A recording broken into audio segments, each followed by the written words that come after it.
కృష్ణా జిల్లా మచిలీపట్నంలో mason beach festival అత్యంత ఘనంగా జరుగుతోంది.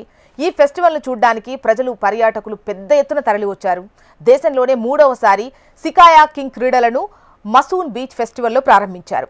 ఈ క్రీడను రాష్ట్ర ప్రభుత్వం ప్రోత్సహిస్తోందని కయాకింగ్ రాష్ట్ర అధ్యక్షులు బలరాం నాయక్ తెలిపారు. ఈ క్రీడల్లో పాల్గొనేందుకు దేశంలో అనేక ప్రాంతాల నుంచి క్రీడాకారులు తరలి వస్తున్నారని చెప్పారు. ఈ ఆట భవిష్యత్తులో ఎంతో మంది క్రీడాకారుల తలరాతలు మారుస్తుందంటున్న బలరాం నాయుడుతో మా ప్రతినిధి హరికిషన్ ఫేస్ టు ఫేస్ చూద్దాం. మచిలీపట్నంలో మసూల బీచ్ ఫెస్ట్ 2025 అంగరంగ వైభవంగా ప్రారంభమైంది. 4 రోజుల పాటు సాగేటటువంటి ఈ కార్యక్రమాన్ని తిలకించేందుకు మన రాష్ట్రం నుంచే కాకుండా ఇతర రాష్ట్రాల నుంచి కూడా పెద్ద సంఖ్యలో పర్యాటకులు తరలి వస్తున్నటువంటి పరిస్థితి ఉంది. పర్యాటక శాఖ మరియు శాప్ ఆధ్వర్యంలో ఈ కార్యక్రమాలు అయితే కొనసాగుతున్నటువంటి పరిస్థితి ఉంది. ఇటు భూగర్భ గనుల శాఖ మరియు ఎక్సైజ్ శాఖ మంత్రి కొల్లు రవీంద్ర ప్రాతినిధ్యం వహిస్తున్నటువంటి ఈ నియోజకవర్గంలో జరుగుతున్నటువంటి ఈ కార్యక్రమాన్ని అంతా తానే నిర్వహిస్తున్నటువంటి పరిస్థితి ఉంది. ఒకసారి మనం చూడొచ్చు, మసూల మంగినపూడి బీచ్లో ప్రస్తుతం అయితే ఉన్నాం. ఇక్కడ ఉదయం నుంచి కూడా ఈ బీచ్ ఫెస్టివల్లో పాల్గొనేందుకు ఇక్కడ జరుగుతున్నటువంటి కార్యక్రమాలను చూసేందుకు పెద్ద ఎత్తున అయితే ప్రజలు పర్యాటకులు కూడా తరలి వచ్చినటువంటి పరిస్థితి ఉంది. రాత్రికి వచ్చేసరికి ఈ వీరి సంఖ్య మరింతగా పెరుగుతున్నటువంటి పరిస్థితి అయితే ఉంది. దగ్గర 4 రోజుల పాటు ఈ కార్యక్రమాలు జరుగుతున్నాయి. మరోపక్క రాష్ట్రంలోనే తొలిసారిగా సీ కయాకింగ్ సంబంధించినటువంటి ఆ పోటీలను అయితే ఈ బీచ్ ఫెస్టివల్లో నిర్వహిస్తున్నటువంటి పరిస్థితి ఉంది. అసలు ఈ బీచ్ ఫెస్టివల్లో ఈ పోటీలను ఎందుకు నిర్వహిస్తున్నారు, వీటి ప్రత్యేకత ఏంటి, దేశంలో ఇప్పటివరకు ఈ పోటీలను ఎన్నిసార్లు నిర్వహించారో తెలుసుకునే ప్రయత్నం ఒకసారి చేద్దాం.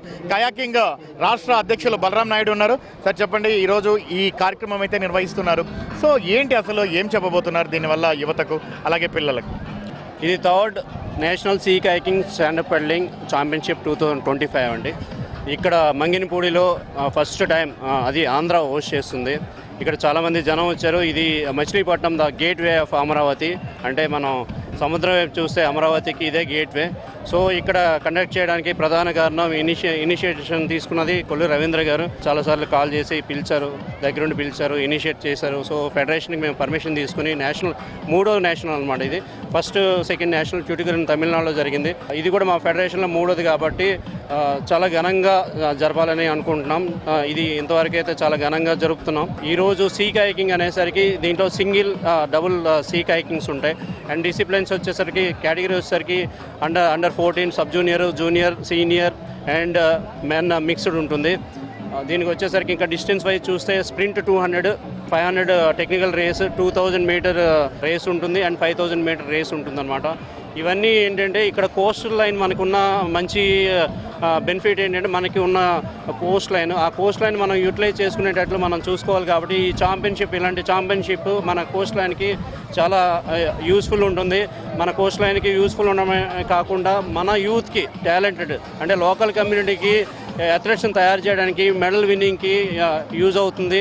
వాళ్ళకి ఉద్యోగ అవకాశాలు పెరుగుతాయి. దీంట్లో చాలా అవకాశాలు ఉన్నాయి. ఇదే కాకుండా సీ కయాకింగే కాకుండా అదర్స్ వాటర్ స్పోర్ట్స్ దీంట్లో ఇంటిగ్రేట్ చేస్తూ ట్రైనింగ్ సెంటర్స్లో ఇన్స్టిట్యూట్ చేస్తూ వీళ్ళకి ట్రైనింగ్ ఇచ్చి మెడల్ తెప్పించడం, ఉపాధి కల్పించడం అన్నది ముఖ్య ఉద్దేశం అండి. కయాకింగ్ అనేది సీ కయాకింగ్ అనేది కేవలం సముద్ర తీర ప్రాంతాల్లోనే సాగుతుందా, మరి నదులకు సంబంధించి అక్కడ ఏమైనా జరుగుతుందో ఎలా అనిపిస్తుంది? అంటే దీన్ని ఎలా ప్రచారం చేయబోతున్నారు? సీ కయాకింగ్ వచ్చేసరికి సముద్రంలో కండక్ట్ చేస్తాం.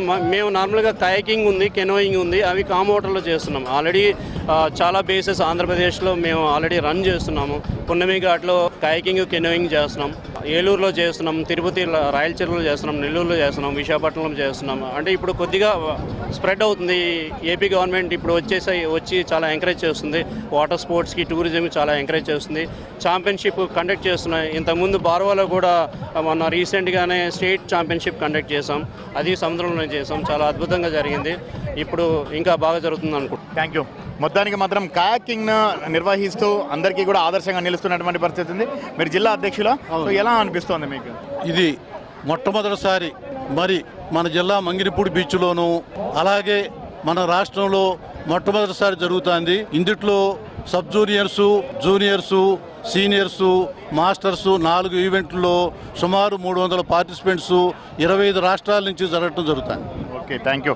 సో మొత్తానికి మాత్రం 4 రోజుల పాటు అంగరంగ వైభవంగా అట్టహాసంగా జరిగేటటువంటి ఈ మసులా బీచ్ ఫెస్ట్కి సంబంధించి కయాకింగ్లో పాల్గొనేందుకు 300 మంది పార్టిసిపేట్స్ రావడం జరిగింది. దగ్గర 25 రాష్ట్రాల నుంచి కూడా వీళ్ళు ప్రాతినిధ్యం వహిస్తున్నారు. ఒకసారి మనం చూడొచ్చు, ఇందాకనే ఎవరైతే బలరాం నాయుడు ఉన్నాడో కయాకింగ్ సంబంధించినటువంటి అధ్యక్షులు, వారు చెప్పారు ఈ మంగినపూడి బీచ్ అయితే ఒక స్పెషాలిటీ ఉంటుంది. ఎందుకంటే వేవ్స్ అనేవి రఫ్ వేవ్స్ ఉండవు, చాలా స్మూత్గా ఉంటాయి. కయాకింగ్ చాలా అనుకూలంగా ఉంటుంది. ఇప్పుడిప్పుడే రాష్ట్ర ప్రభుత్వం కూడా ఈ క్రీడను ప్రోత్సహిస్తోంది. దీనికి సంబంధించి ఉద్యోగ అవకాశాలు కూడా ఉన్నటువంటి నేపథ్యంలో పెద్ద ఎత్తున యువత అలాగే పిల్లలు కూడా కంప్లీట్గా దీనికి సంబంధించి చాలా ఇంట్రెస్ట్ చూపుతున్నటువంటి పరిస్థితి అయితే ఉందని చెప్తున్నారు.